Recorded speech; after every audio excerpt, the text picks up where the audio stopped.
Bħalissa dejjem minn perjodu fejn hawn min irid itellifna sosna dan il-ħabib ta' Joseph Muscat Glenn Bedingfield taħt it-tinda waqt attività laburista f'Birzebbuġa ftit sigħat biss wara il-Gazzetta Malta Today żvelat li d-Deputat Prim Ministru Chris Fearn saħaq mal-Grupp Parlamentari tal-Labor li jekk ismu jissema fl-inkjesta tal-Vitals u se jirriżenja. Sorsi qrib din il-Gazzetta spjegaw li jisem id-deputat mexxej tal-Labor qed jissema b'insistenza bħala wieħed minn ħafna li possibilment jistgħu jiġu implikati fis-serqa tal-Vitals. Jidher ukoll li l-isqarrija minn naħa ta' Fearn ħolqot rebu sħiħ fil-Grupp Parlamentari ta' Abela u bosta sorsi qrib il-Malta Today saħħu li qed jistennew inkwit kbir fil-Kuruturi ta' Kastilja u fiċ-Ċentru Nazzjonali Laburista. L-inkjesta tal-Vitals produċiet xejn inqas minn 78 kaxxa ta' evidenza. Madankollu l-konklużjonijiet tal-inkjesta għadhom mhux pubbliċi.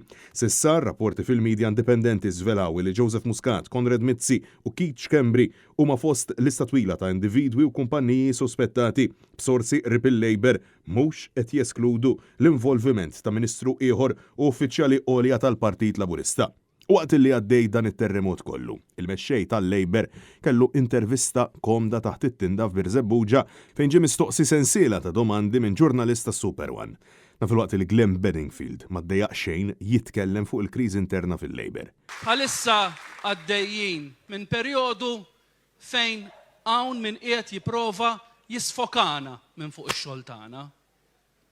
Min irid itellifna. Referenza ċara għall-inkjesta tal-Vitals u attakk fuq min qed jaħdem sabiex f'Malta ssir ġustizzja.